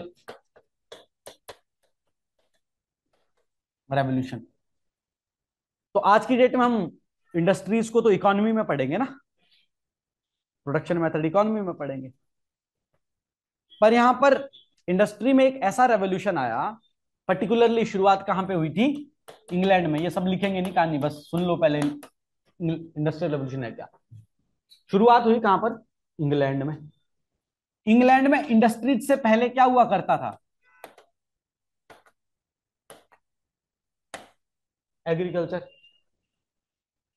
और अब यहां पर industries स्थापित की जा रही है, ऐसा क्यों होगा? इसका मतलब एग्रीकल्चर अच्छा काम कर रहा होगा। एग्रीकल्चर क्योंकि इनपुट देगा किसके लिए? इंडस्ट्रीज के लिए। तो इंग्लैंड का एग्रीकल्चर मजबूत था। जब एग्रीकल्चर एक मोड ऑफ प्रोडक्शन स्टडी करेंगे हम कार्ल मार्क्स में, तो यहां पर जो एग्रीकल्चर हो रहा था वो कैसा हो रहा था? तो एग्रीकल्चर की जमीनें किसके पास थी? लॉर्ड्स के पास। काम कौन कर रहे थे? सब काम कर रहे थे। अब एग्रीकल्चर अच्छा काम कर रहा था तो यहां पर क्या हो गया, और यहां पर पॉलिटिकल डेवलपमेंट हो रही थी, तो सर्फ्स ने अपने लिए क्या मांग लिए? लैंड राइट्स मांग लिए। इनके पास भी भूमि की संपत्ति आ गई, और लॉर्ड्स के पास ऑलरेडी था पैसा है, इनके पास भी लैंड है। बट इनके पास लैंड के अलावा और भी चीजें हैं। इनके पास ऑलरेडी पैसा भी है। अच्छा, ये अमीर लोग हैं तो इनके शौकिया तौर पर साइंस एंड इन्वेंशन, इसमें बड़ा शौक है। इनको ये भी पता लग रहा है कि अच्छा, आसमान में उड़ने वाली चीज भी बन सकती है। ठीक है, इनको लग रहा है कि अच्छा, कोयला जला के, पानी बॉयल करके, टरबाइन घुमा के रेल भी चलाई जा सकती है। क्लियर बात? ऐसे आइडियाज इन लॉर्ड्स के दिमाग में आ रहे हैं। तो इन्होंने क्या बोला कि यार देखो, ये सर्फ लोग तो अपने लिए राइट रूट सब मांग रहे हैं, हम क्या कर लेते हैं, हम कुछ ऐसी मशीन्स बना लेते हैं जिससे हमको लेबर हायर करने की जरूरत ही ना पड़े। तो जैसे ट्रैक्टर बना लिया तो 10-15 लोगों की नौकरी चली गई। तो अब जब मशीन्स बनी तो ये इनके पास और ज्यादा क्या हो गया? प्रॉफिट इकट्ठा हो गया। साथ में और क्या हो गया मशीन बनने से? अब जमीन अथाह थी, नेचुरल रिसोर्सेज अच्छे थे, तो प्रोडक्शन भी बढ़ गई। जिस आदमी को रोटी कपड़ा मकान ना मिले ना, तो वो यही सोचता है, जिसको मिल जाए वो इससे आगे सोचता है। इन सबको वो सब मिल गया। तो इन्होंने मशीन्स को और साइंस जो लोग पढ़ रहे थे इनके ऊपर और ज्यादा इन्वेस्टमेंट करना शुरू कर दिया कि और बेहतर मशीन बनाओ, और बेहतर मशीन बनाओ। अब ये सब करने के लिए फिर इन्होंने बोला कि और अच्छा जहाज बनाओ, ताकि सामान यहां से दूसरे देश में ले जाया जा सके। फिर बोला कि और अच्छी गन बनाओ, ताकि दूसरे देश के लोगों को मारा जा सके, फिर उनको लूटा जा सके। ऐसे करके ये लॉर्ड्स लोग बाद में क्या बन गए? इंडस्ट्रियलिस्ट। ये लोग जो बाकी कुछ नहीं कर पाए, इनके पास भी क्या हो गया? खेती अनाज यहां पर सस्ता हो गया, और इनका पेट भरने के लिए तो चीजें बन पा रही थी। पर ये खेती करके, अब खेती 12 के 12 महीने तो होनी नहीं, बाकी दिन बेले बैठे हुए थे। तो इनको इन्होंने बोल दिया कि देखो, अब तुम बेले बैठे हुए, तुम मशीन तो नहीं बना पा रहे, बट हम तुमको मशीन चलाना सिखा देते हैं। तो ये क्या बन गए? लेबर। अच्छा, ये लोग कहां रह रहे थे? विलेजेस में, गांव में। विलेज की डेफिनेशन क्या है? जहां पे एग्रीकल्चर एक्टिविटी होती है उसको विलेज कहते हैं। तो इन्होंने बोला मशीन जो बड़ी है वो गांव नहीं आ सकती, तुमको कहां आना पड़ेगा? शहर। तो इन्होंने जहां पर इंडस्ट्री स्थापित की वहां पर इंडस्ट्रियलाइज्ड टाउन बन गए। टाउन की डेफिनेशन क्या है? जहां पर एग्रीकल्चर एक्टिविटीज नहीं होती। तो यहां पर अर्ब रूरल टू क्या हो गई? अर्बन माइग्रेशन शुरू होगी। तो यहां पर एक नई प्रोसेस शुरू होगी, अर्बनाइजेशन। यहां पे एक नई प्रोसेस शुरू होगी, अर्बनाइजेशन। यहां पर गांव के लोग मजे में भी रहते थे, यहां पर कंपटीशन है, यहां पर रोज दिहाड़ी कमानी है। ठीक है, यहां पर गांव के लोगों के पास बड़ा खेत है, चाहे खेत में ही सोए रहो सारे दिन भर। यहाँ पे छोटा सा मकान है, स्लम एरिया है, यहाँ पे जमीन की कीमत बढ़ गई। फिर यहाँ पे जॉइंट फैमिलीज है, सारे लोग बहुत सारे इकट्ठे रह रहे हैं। यहाँ पे न्यूक्लियर फैमिलीज होगी, क्योंकि फैमिली के ऊपर क्या हो गया? प्रेशर क्रिएट हो गया। यहाँ पे लॉर्ड को पता है कि जमीन जितनी है उतनी हो सकती है, कोई छीनने आए तो लड़ाई करनी है। पर यहाँ पे आदमी बोल रहा है जो मैंने प्रॉफिट कमाया, इससे और बड़ी मशीन बनाऊंगा, इससे और बड़ी मशीन बनाऊंगा। तो यहां पर इंडस्ट्रियलिस्ट सोचने लगे कि हम और ज्यादा क्या कमा लेते हैं? प्रॉफिट कमा लेते हैं। और इन लोगों को सिर्फ क्या मिल रही है? वेजेस मिल रही है। तो यहां पे इनइक्वालिटी बढ़ रही है। यहां पे मॉडल ये है कि कुछ लोग लॉर्ड्स है, कुछ लोग सर्फ है, और ये कैसे टाइटल है इनको? Social political title. एक तो सोशल कि कौन लॉर्ड है और एक कौन सर्फ है। पॉलिटिकल ऐसे कि जो लॉर्ड साहब है वो राजा साहब के खास है। क्लियर है बात। यहां पे टाइटल चेंज हो रहा है, यहां पे क्या है कि पैसा डिसाइड कर रहा है, मनी डिसाइड कर रहा है। अब ये टाइटल कैसा हो जाएगा, इकोनॉमिक, और बेटर टर्म में पढ़े तो टाइटल कैसा हो जाएगा, सोशियो इकोनॉमिक। ये सोसाइटी में क्या आ रहा है, बदलाव आ रहा है। किसकी वजह से, इंडस्ट्रियल रेवोल्यूशन की वजह से। नॉट जस्ट इट, आपने सुना होगा first world countries, second world countries, third world country. India कैसी कंट्री है, third world country. Third world country के चैंपियन है हम। First world countries Europeans, second world ये जो बाकी सब लोग हैं जिनके बाद इंडस्ट्रियल रेवोल्यूशन सेकंड टाइम पे आया, जापान, रशिया, ये सब लोग लेट जगह हैं। थर्ड वर्ल्ड हम लोग कॉलोनीज, जिनको आके ये सिखा के गए हैं। एंथ्रोपोलॉजी का हमने वर्ल्ड पढ़ा था। एंथ्रोपोलॉजी में एशिया और अफ्रीका को क्या बोल रहे हैं कि भाई ये बैकवर्ड लोग हैं, अनसिविलाइज्ड लोग हैं, हमने इनको सिखाना है, हमने इनको क्या करना है, सिविलाइज करना है। तो ये चेंज कौन लेके आ रहा है, इंडस्ट्रियल रेवोल्यूशन लेके आ रहा है। और इसकी वजह से सोसाइटी चेंज हो रही है। एग्रीकल्चर प्रोडक्शन इंडस्ट्री प्रोडक्शन में चेंज हो गया। जहां लोग रहते थे उसको पहले गांव बोलते थे, अब क्या बोलते हैं, शहर बोलते हैं। गांव के लोगों के आपस में संबंध जो थे, शहरों में जाके वो संबंध चेंज हो गए। यहां पे किसी आदमी की जो प्रेस्टीज है वो उसके पॉलिटिकल टाइटल से हो सकती थी, यहां पे किस टाइटल से होगी, इकोनॉमिक टाइटल से। जिसके पास ज्यादा पैसा वो ज्यादा वीआईपी।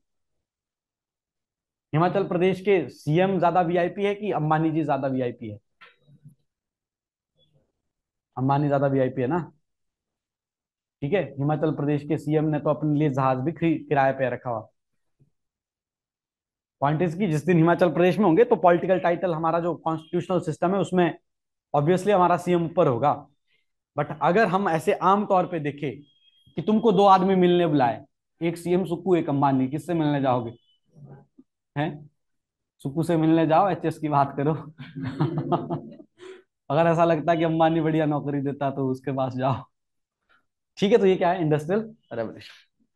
इसको हम लिख लेंगे, फिर पहले टॉपिक समझ लेते हैं, लाइट ना चली जाए ना, लिखने का काम तो ही जाएगा।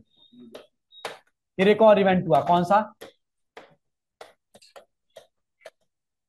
French revolution.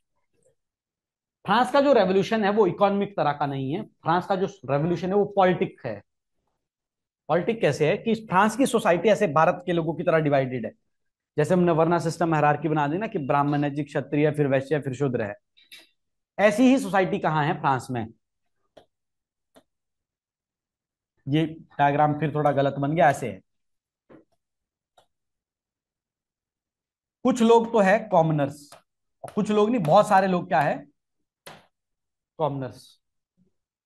अच्छा, कुछ लोग हैं जो किंग की फैमिली के हैं, वो क्या है, सारे के सारे लॉर्ड्स, इनके नाम से शासन हो रहा है। कुछ लोग इनकी सेवा में लगे हैं, वो क्या है, क्लर्जी, जो एडमिनिस्ट्रेशन और ये सब काम देख रहे हैं, इनके नाम से शासन हो रहा है। करने वाले कौन लोग हैं, ये जिसको मेंटेन कर रहे हैं, मतलब ये इनका काम कर रहे हैं। और ये जो सारे कॉमनर्स है ये इन सब के लिए काम कर रहे हैं। खेती करे ये, टैक्स करे ये, बर्डन झेले ये। अगर कोई क्राइम किया है तो इनको माफ, इन्होंने किया है तो सजा। तो इन लोगों ने क्या कर दिया, यहां पर रेवोल्यूशन कर दिया। कैसा रेवोल्यूशन किया, एक तरीके का पॉलिटिकल रेवोल्यूशन किया। क्या बोला कि हम सब लोगों के लिए समान तरह का कानून होना चाहिए। ये प्रॉब्लम इंग्लैंड में नहीं है, इंग्लैंड में ऑलरेडी सबके लिए समान कानून हो चुके हैं।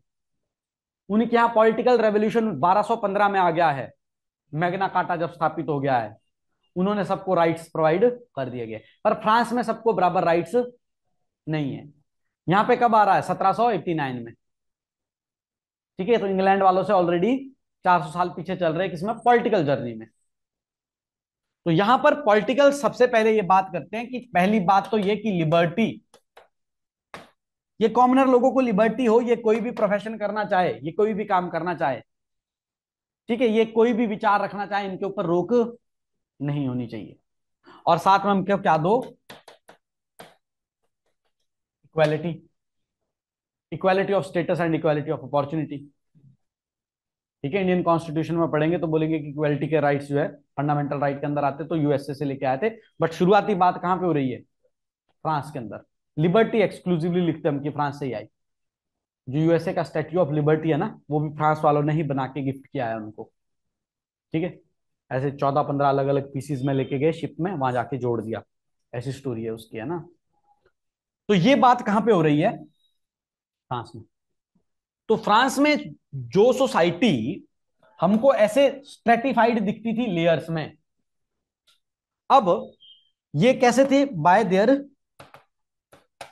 Social and political status. अब सबका सोशल एंड पॉलिटिकल स्टेटस क्या हो चुका है? इक्वल।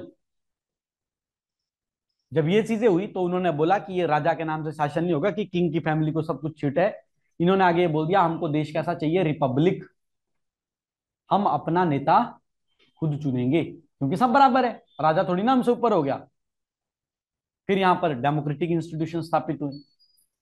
फिर इन लोगों ने अपनी पॉलिटी को इतना मजबूत किया, पहले तो राजा सबके लिए कानून बना रहा था, फिर उन लोगों ने ये बोला कि प्रॉपर हम लॉ फ्रेम करेंगे। अब वो लॉ राजा के लिए भी बराबर होगा, हमारे लिए भी बराबर होगा। तो लोगों के सिविल मैरिज राइट्स, प्रॉपर्टी के राइट्स, डाइवोर्स के राइट्स, कोई बिजनेस शुरू करने के राइट्स, इन सब सिविल मैटर्स के ऊपर सबसे पहले कानून कहां पे बन रहे हैं? फ्रांस में बन रहे हैं। अब सोसाइटी में एक नई वेव क्रिएट होगी, नई अपॉर्चुनिटीज की आशा दिख रही है। इस चीज को क्या बोला गया? French revolution. ये रेवोल्यूशन आने में लगभग 10 साल लग गए। ठीक है, 1789 हम डेट पढ़ते हैं, बट ये पूरा 1780 का दशक एक फ्रेंच रेवोल्यूशन, कोई एक डेट नहीं होती ना। इंडस्ट्रियल रेवोल्यूशन कोई एक दिन में नहीं आया, पूरे 60 साल लग गए। 1780 से लेकर 1840 तक इंडस्ट्रियल रेवोल्यूशन पीरियड का टाइम हम पढ़ रहे हैं। ठीक है, तो ये टाइम पीरियड जो है सोसाइटी को बिल्कुल ही क्या कर रहा है? बदल रहा है। फिर तीसरा पॉइंट है एनलाइटनमेंट पीरियड। अब ये बहुत बड़ा पीरियड है, ये 200 सालों का पीरियड है। इसमें इंग्लैंड की हिस्ट्री पढ़नी पड़ती है। इंग्लैंड की हिस्ट्री में 16वीं जो सेंचुरी है, इससे पहले के टाइम को डार्क एज कह रहे हैं, जिसमें सोसाइटी चर्च के द्वारा कंट्रोल्ड है। ठीक है जी, ये बीमार हो रहा है, जो होली वाटर पिला देते हैं जी ठीक हो जाएगा। अभी जैसे भारत में बोलेंगे ना सुपरस्टिशन, जी बीमार हो रहा है तो मंदिर जा रहे हैं। अभी 1-2 दिन पहले वो वायरल हो गई थी बात, कोई जगन्नाथ मंदिर में जाके कोई ठीक हो गया। अब साइंस वाला आदमी उस पर विश्वास नहीं कर सकता। तो ये हमको आज पता लग रहा कि नहीं करना चाहिए विश्वास, अंग्रेजों को पहले पता लग गया था। ठीक है, लोग क्राइम कर रहे हैं तो चर्च में जाके कन्फेशन लिखवा रहे हैं कि भगवान हमसे, हमें माफ करना, हमने ऐसा क्राइम कर लिया है। ये बोल रहे ऐसे चर्च में जाके लिखवा के माफी नहीं मिलेगी, जेल जाना पड़ेगा। ठीक है बात। सुपरस्टिशन पे बिलीफ खत्म कर रहे हैं कौन? इंग्लैंड के लोग। तो इससे पहले जब चर्च कंट्रोल कर रहा है किसको? सोसाइटी को। इस चीज को यहां पर क्या किया गया? चैलेंज किया गया। कैसे चैलेंज किया गया? तो पहले तो क्या हो रहा है कि जो आदमी ये बोल रहा है कि अर्थ बीच में चारों तरफ सन चक्कर मार रहा है, उसको सूली पे चढ़ा दो। अब ये बोल रहे कि एविडेंस दो। क्या करो तुम? इसको बोलेंगे reason based and rational thinking शुरू हुई। ठीक है, गलती से डार्विन ने जल्दी पैदा होके ये बोल दिया होता ना कि लोग बंदरों से आए हैं, तो उसको भी मार देते। बट थोड़ा लेट पैदा हुआ, उसको फायदा हो गया थोड़ा। या पहले कोई पैदा होगा, उसने बता दिया होगा तो उसको सच में मार दिया होगा, हमको पता ही नहीं चला। क्यों? अब या चीज हो रही है किस चीज की? साइंस की। साइंस क्या कर रहा है? साइंस क्वेश्चन कर रहा है और क्या ढूंढ रहा है? वैलिड आंसर्स ढूंढ रहा है, रीजंस ढूंढ रहा है। मतलब ऐसा नहीं है कि किताब में लिखा है तो मान रहे हैं। कोई दो देश ऐसे भी है उनकी किताब में लिखा है कि अर्थ फ्लैट ही है, तो फ्लैट ही मान रहे हैं, है ना। बड़े जो एक्सट्रीमिस्ट मुस्लिम पॉपुलेशन के देश या लोग है ना, वो अभी भी अर्थ को फ्लैट ही मान रहे हैं। क्यों? क्योंकि किताब में लिखा हुआ है।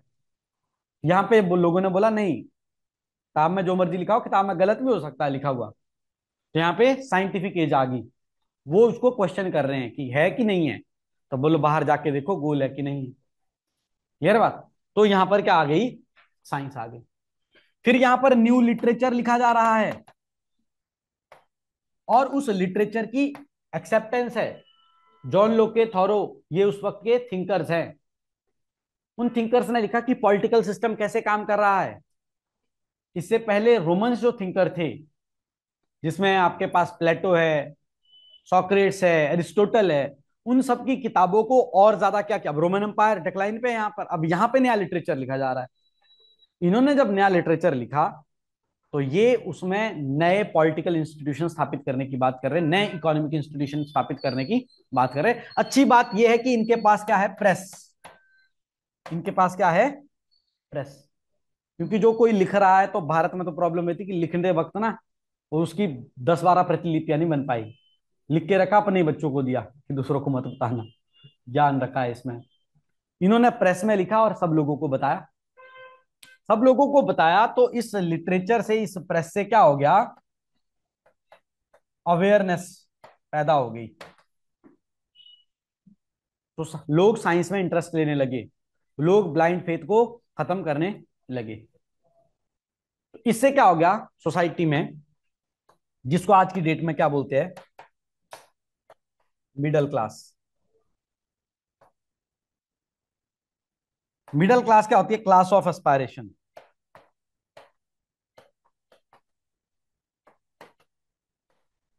बस, तो मिडिल क्लास है कि जिनके पास इतना ज्यादा पैसा है, जो बाकी लोगों से अपने आप को सुपीरियर मानते हैं, और पैसा इतना कम है कि उनको अभी भी और क्या बनना है? अमीर बनना है। तो दैट इज एस्पायरेशन।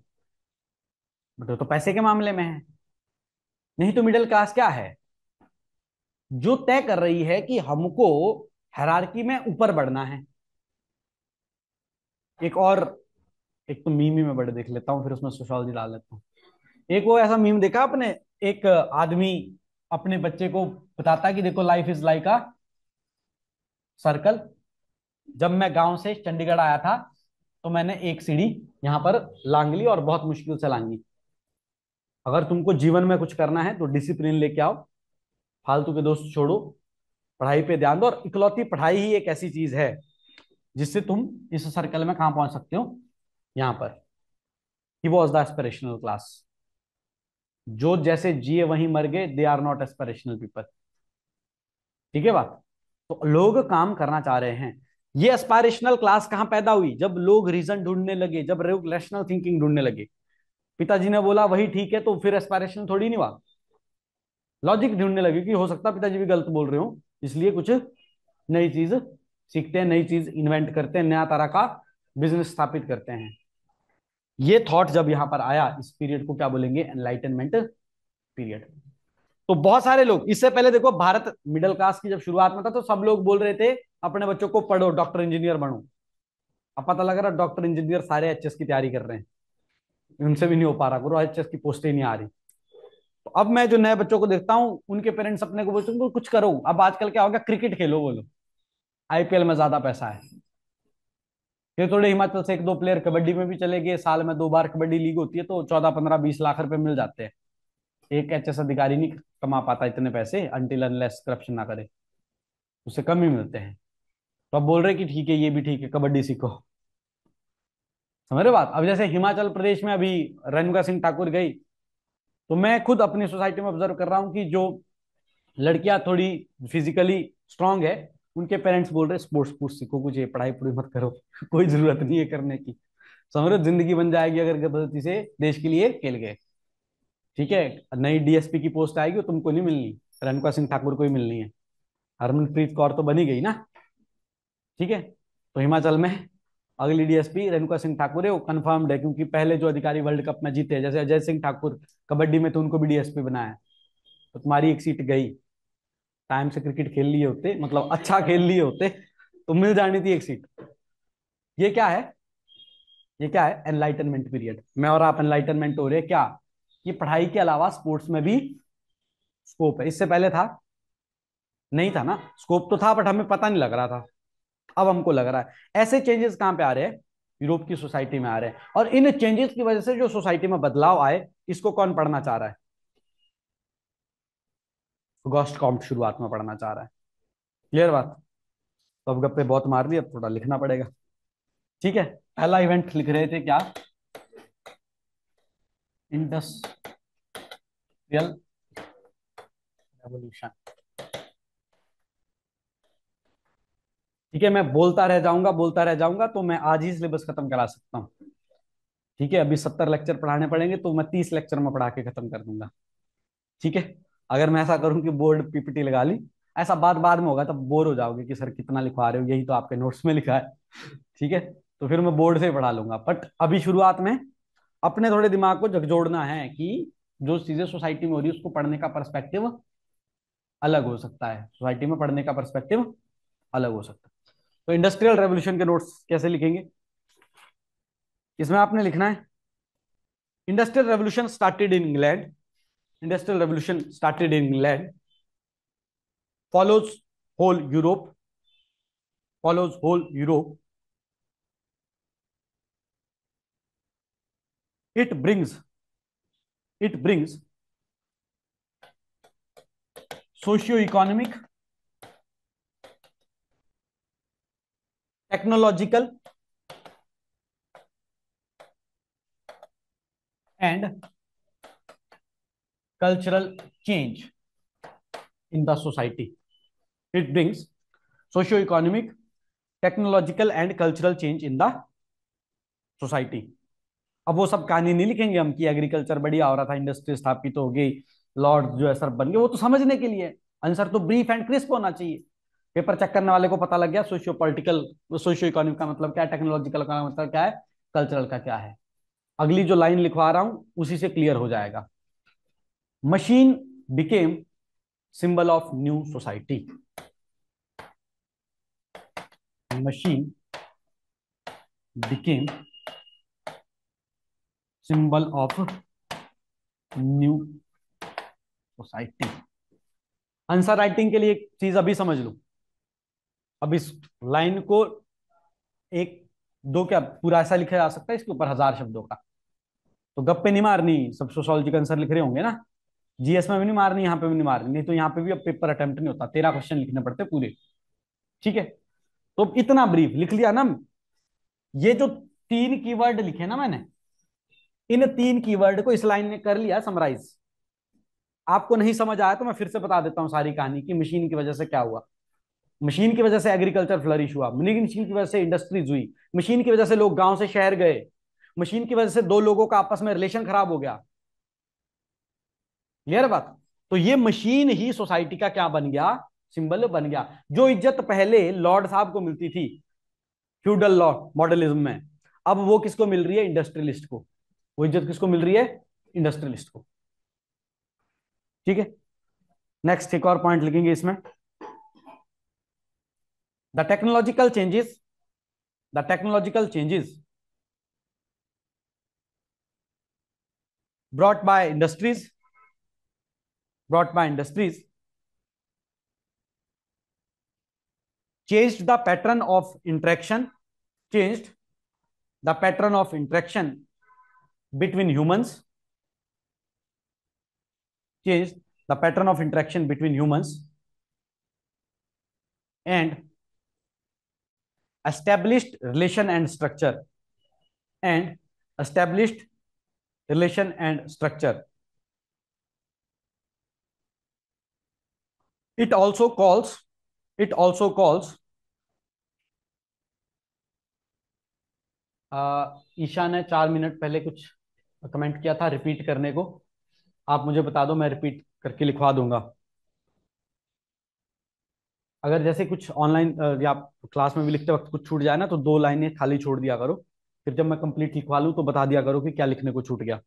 ठीक है, तो फिर मैं आपको बता दूंगा। शुरुआत में इंडस्ट्रियल रेवोल्यूशन में आपकी कॉपी से पढ़ के बता देता हूँ। इंडस्ट्रियल रेवोल्यूशन की शुरुआत में मैंने लिखा, it started in England, follows whole Europe, follows whole Europe. It brings socio economic comma technological and cultural change in the society. ये तो मैंने बोर्ड पे ही लिखा था। ठीक है जी। इसके बाद machine became symbol of new society. और फिर लास्ट लाइन थी, the technological changes brought by industries change the pattern of interaction and change of the pattern of interaction between human and established relation and structure.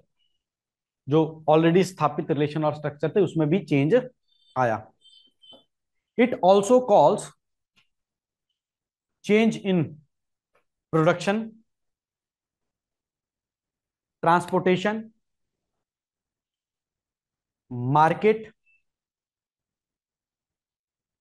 Production, transportation, market and trade and commerce, and trade and commerce. एक और point लिखेंगे, it also led it also led migration and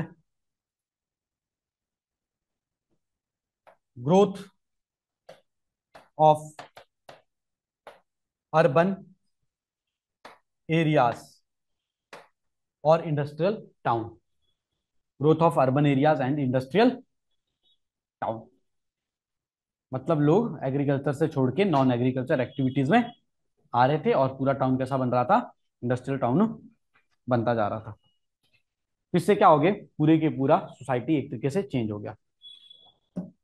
फिर इसका एक concluding point लिखना है। Hence hence these changes these changes in totality affect society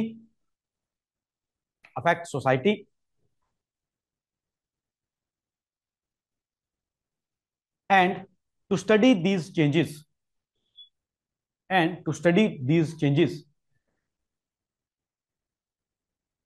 early founders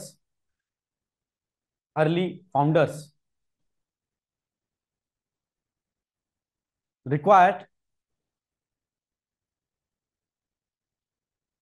new way to study the society. Early founders required new way to study society. तो अकेले Comte नहीं, और लोग भी, उनको जरूरत पड़ी कि कोई एक नया तरीका होना चाहिए जो इसको पढ़ सके।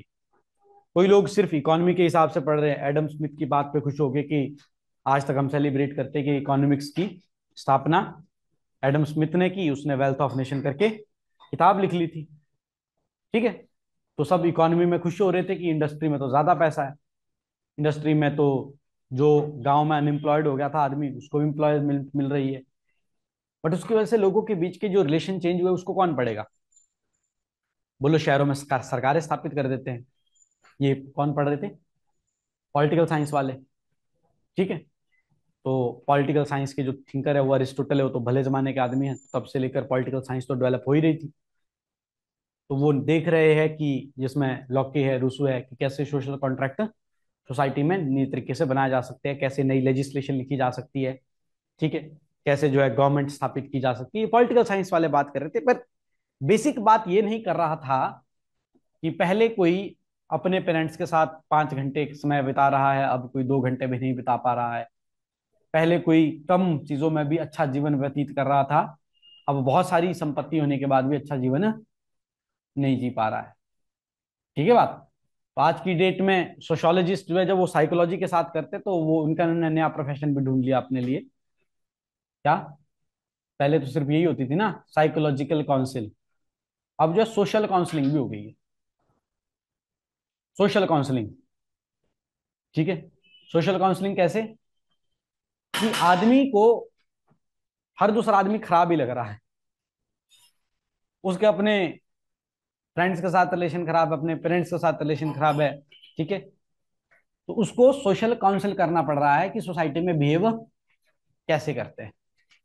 ये प्रॉब्लम आ रही है ना, तो ऐसे लग रहा है कि सोशोलॉजी वालों का थोड़ा फ्यूचर ब्राइट है फॉर दैट मैटर, है ना, लोग सोशियोलॉजी पढ़ के साइकोलॉजी का कोर्स कर लेते हैं, फिर वो और बढ़िया गप्पे मार लेते हैं। जो आदमी आधे घंटे की काउंसलिंग फीस दे के गया था, उसको 2 घंटे गप्पे सुनाओ और उससे 2 घंटे की फीस चार्ज कर लो। ठीक है, कैसे कोई दोस्त या खुद गए तो नहीं कभी साइकियाट्रिस्ट के पास? तो अगर मुद्दा 5 मिनट का होगा तो बनाएगा कि 5 सिटिंग्स लगेगी। ठीक है, तब तक एक कॉपी ले लो और इसमें 4 स्टेटमेंटें लिखते रहो अपने बारे में कि तुम बहुत अच्छे हो, तुम्हारे घर वाले बहुत अच्छे, ऐसे ऐसे काम करवाते हैं कुछ वो लोग। ठीक है, मैंने तो खुद वो अनुभव सिंह बस्सी की उसमें सुना था। उसका एक कॉमेडी वीडियो आई थी, वो भी साइकियाट्रिस्ट के पास काउंसलिंग ले रहा था। अब वो पता नहीं सच में ले रहा था कि उसने जो की लिखा। ठीक है, कहीं तुम सोचो कि सर भी पागल हो गए बीच में, ये भी साइकियाट्रिस्ट के पास गए थे। ठीक है बात। चलिए जी, अगला लिखिए। Second point, French revolution. French revolution, it brings ideological and structural change in the society. Ideological change or structural change in the society.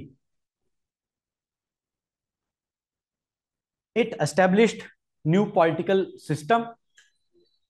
It established new political system which provided equal rights and equality of status and opportunity, and equality of status and opportunity to every citizen, to every citizen, which provides equality of status and opportunity for every citizen, to every citizen. It eliminated social distinction. It eliminated social distinction between privileged and commoners, between privileged and commoners, commoners, common, yes, commoners, and promoted liberty, and promoted liberty, promoted liberty. It also challenged the role of church. It also challenged the role of church, established constitutional monarchy, established constitutional monarchy, and power shifted to the people. Power shifted to the people. एक और line भी लिख लेंगे। It changed, it changed the role of religion. It changed role of religion and new institution for education. New institution for education introduced secular and liberal thought. Introduced secular and liberal thought. Schools आ गए कि church में नहीं पढ़ाने बच्चे, तो convent school स्थापित हो गए, नया सिलेबस आ गया। तो अब ये नहीं पढ़ाया जा रहा कि जो किताब है भगवान की वही पढ़ो। प्रॉपर क्या किया जा रहा है, रीजन के लोगों को बोला गया है कि तुम स्कूल्स बनाओ, प्रॉपर एजुकेशन सिस्टम बनाओ और क्या पढ़ाओ, सेक्युलर और लिबरल लिबरल लिटरेचर पढ़ाओ। उससे क्या हो गया, लोगों का सोचने का नजरिया ही बदल जाएगा। एक और लाइन लिखनी पड़ेगी। It also bought significant changes in, it also bought significant changes in civil affairs. It also brought significant changes in civil affairs, that is marriage, family and divorce. That is marriage, family and divorce. Hence new subject or discipline of social science, थोड़े से flourish word use करने पड़ेंगे ना, new subject और discipline of social science was required was required to study the was required to study the society to study the society in wide perspective, in wide perspective। इसमें सब चीजें आ गई ना, church भी आ गया, एजुकेशन भी आ गया, सिविल अफेयर भी आ गए, ठीक है, पावर स्ट्रक्चर भी आ गया, राइट्स भी आ गए, सोशल स्टेटस भी आ गया। तो हमको वाइड पर्सपेक्टिव से सोसाइटी, अब पॉलिटिकल चेंजेस आए तो पॉलिटिकल साइंस पढ़ रहा होगा, रिलीजन में चेंज आए तो फिलोसफी वाले पढ़ ही रहे होंगे। तो हमको एक नया तरीका ढूंढना पड़ा जिससे हम क्या पढ़ सके, सोसाइटी को पढ़ सके। ठीक है, एक बार ये क्वेश्चन आया हुआ PYQ कि कैसे इंडस्ट्रियल रेवोल्यूशन और फ्रेंच रेवोल्यूशन सोसाइटी को चेंज करते हैं। तो इसका पूरा आंसर लिख दिया मैंने आपको। ठीक है, ये जो लिखवाया है पूरा ये ऐसे ही छापना है, इससे बड़ा भी नहीं करना, इससे छोटा भी नहीं करना। ठीक है, third point, enlightenment period.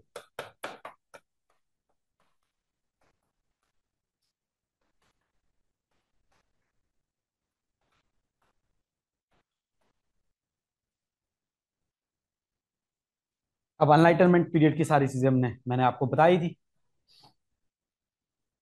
It refers to it refers to the age of renaissance.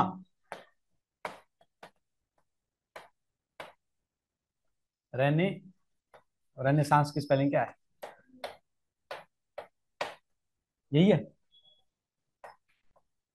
नहीं, एस होना चाहिए बीच में कहीं, इधर RE, ऐसी होगी कुछ।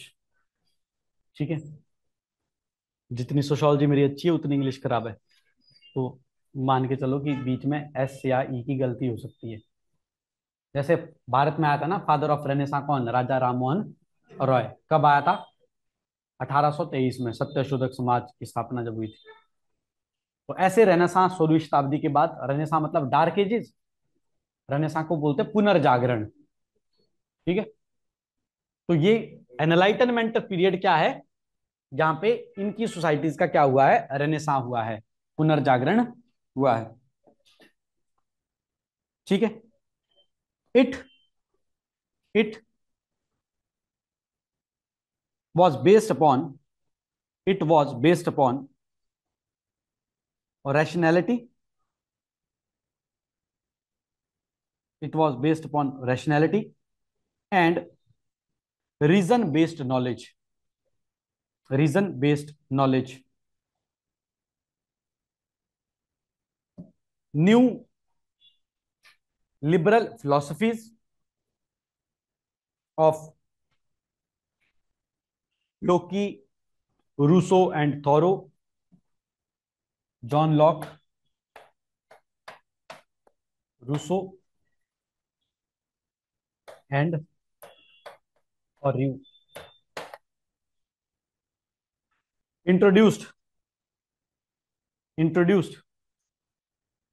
new ways of socio political system। इन्होंने सोशल कॉन्ट्रैक्ट थ्योरी दी थी, है ना, जिन लोगों को मैंने पॉलिटी पढ़ाई होगी शुरुआत के लेक्चर में सोशल कॉन्ट्रैक्ट थ्योरी बताई होगी, है ना, जो लोग अभी पॉलिटी नहीं पढ़े हैं। तो सोशल कॉन्ट्रैक्ट थ्योरी क्या होती है कि हम लोग एक व्यवस्थित समाज में इसलिए है क्योंकि हम लोगों के बीच में क्या है, एक कॉन्ट्रैक्ट स्थापित है।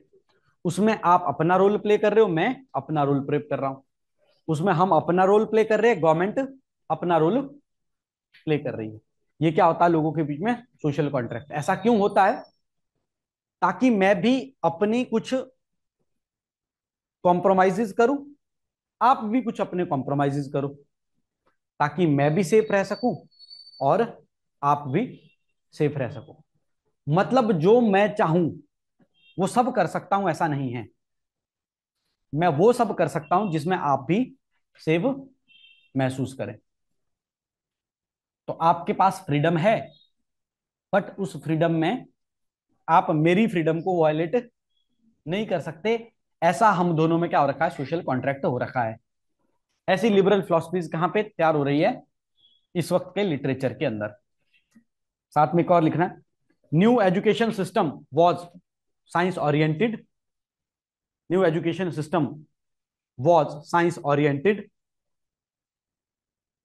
which challenged which challenged church's authority, which challenged church's authority and blind faith, and blind faith। ठीक है, अगर भगवान ने हमें नहीं बनाया तो किसने बनाया, ऐसे सवाल पैदा हुए होंगे ना। And challenged blind faith. It also led it also led growth of critical ideas, growth of critical ideas and creation of new framework, new framework regarding relationship between man, society and nature, relationship between man, society and nature, man, society and nature। Hence early sociologist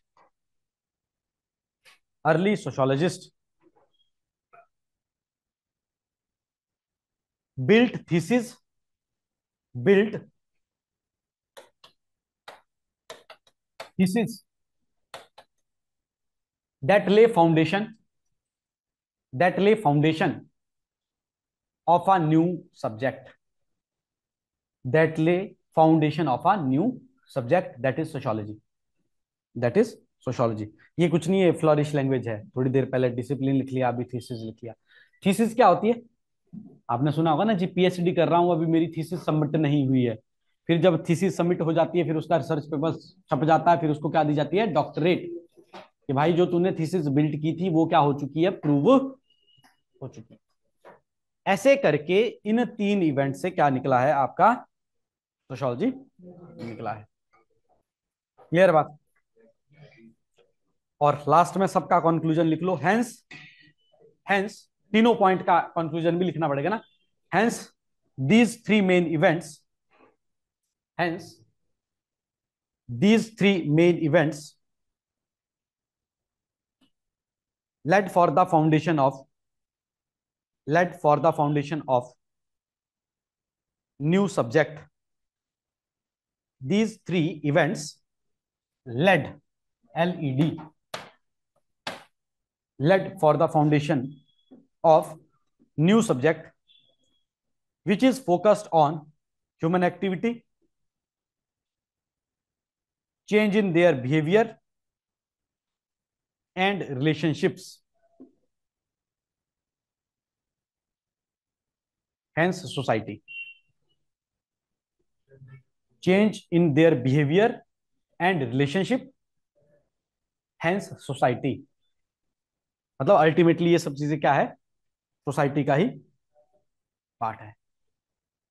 ये तीनों event भी इकट्ठे पूछे जा सकते हैं emergence of sociology के लिए। ठीक है, तो अब अगर देखो एक और चीज समझो कि अगर पहले क्या होता था ना, 20 मार्क्स का क्वेश्चन आता था तो ये तीन इवेंट के साथ 5 थिंकर भी हम जबरदस्ती लिखते थे और बड़ा बड़ा करके लिखते थे ताकि कम से कम 5-6 सीटें भर जाए। अब 10 मार्क्स का ही क्वेश्चन है, तो अब इन तीन इवेंट से मेरे को लगता है 3 सीटें तो भर गई आपकी, 3.5 ही भर गई। तो अगले वाला जो पार्ट है कौन सा? थिंकर्स कंट्रीब्यूशन, उसको बड़े ब्रीफ में लिखना होता है। तो बड़े ब्रीफ से तो मैं लिखवा ही दूंगा अगली क्लास में, बट उनमें से जो 5 थिंकर, उनमें से 4 थिंकर हमने 10 लेक्चर लगा के पढ़ने हैं। इसका मतलब जब मैं आपको लिखवाऊंगा उससे पहले मैं आपको उन थिंकर के साथ इंट्रोड्यूस करूंगा कि वो थिंकर क्या थे, क्या सोचते थे, क्या क्या पढ़ते थे। तो हमारा जो चैप्टर नंबर 9 या 10 है थिंकर्स के ऊपर, कल का जो पहले टॉपिक रहेगा वो क्या होगा, उसकी एक तरीके से इंट्रोडक्शन होगी, ताकि मैं आपको ये कहानियां सुना सकूं कि ऑगस्ट कम्प क्या सोचता था, फिर ये सुना सकूं कि मैक्स वेबर क्या सोचता था, ये सुना सकूं कि हर्बर्ट स्पेंसर क्या सोचता था, वो सिलेबस में नहीं है, फिर ये बता सकूं कि अमाइल डर्कहाइम क्या सोचता था, ठीक है, और एक और थिंकर हमारे कार्ल मार्क्स क्या सोचते थे। तो एक हम कल क्या करेंगे, हम एक तरीके से कल अपने नोट्स में इनका सिलेबस उतारेंगे और ब्रीफ ब्रीफ में पढ़ेंगे कि इन इन लोगों ने किन किन चीजों पे काम किया, और वो चीज क्या बन गई, हमारे सब्जेक्ट का फाउंडेशन पिलर बन गए। क्लियर बात। तो ये डिस्कशन अब हम कल ही कर पाएंगे, ठीक है। 2:45-15 मिनट रह गए, तो 15 मिनट में तो एक भी थिंकर कंप्लीट नहीं हो पाएगा, ठीक है। शायद मैं कर पाता अगर वो 15 मिनट हमारे लाइट के चक्कर में नहीं जाते, ठीक है। तो कल थिंकर्स का कंट्रीब्यूशन पढ़ के हम इमर्जेंस ऑफ सोशियोलॉजी प्रूव करेंगे, ठीक है। तो आज हमने दो क्वेश्चन डिस्कस कर लिए, कौन से, एक तो अपना सिंथेटिक स्कूल का कंट्रीब्यूशन, और दूसरा आपका 3 इवेंट्स जो क्या करते हैं, इमरजेंस ऑफ सोशियोलॉजी करते हैं। कल हम थिंकर्स भी पढ़ेंगे, साथ साथ में हम ये भी पढ़ेंगे कि what is the relationship between other sciences, ठीक है। Sir what was after Thoreau, John Locke, Rousseau and Thoreau provided for new liberal literature, ऐसा लिखा है ना, provided for new liberal literature. Arya आपका कंप्लीट हो गया, लिखने को रह गया कुछ, क्या लिखवाया था, मैं पढ़ लूं, आपकी कॉपी से पढ़ लूं, आपका भी छूट गया। हाँ, इंट्रोड्यूस्ड, अच्छा, new liberal philosophies of Locke, Rousseau and Thoreau were introduced, अच्छा वर इंट्रोड्यूस्ड लिखवाया है, ठीक है। ऐसा जरूरी नहीं है जो मैंने लिखवाया वही, जो आपको समझ आ रहा है वो लिख लो, ठीक है। अभी इंस्टेंटली मेरे को ये समझ आ रहा है, पिछले साल मैंने कुछ और लिखवाया था, ठीक है। ठीक है जी, thank you for the class.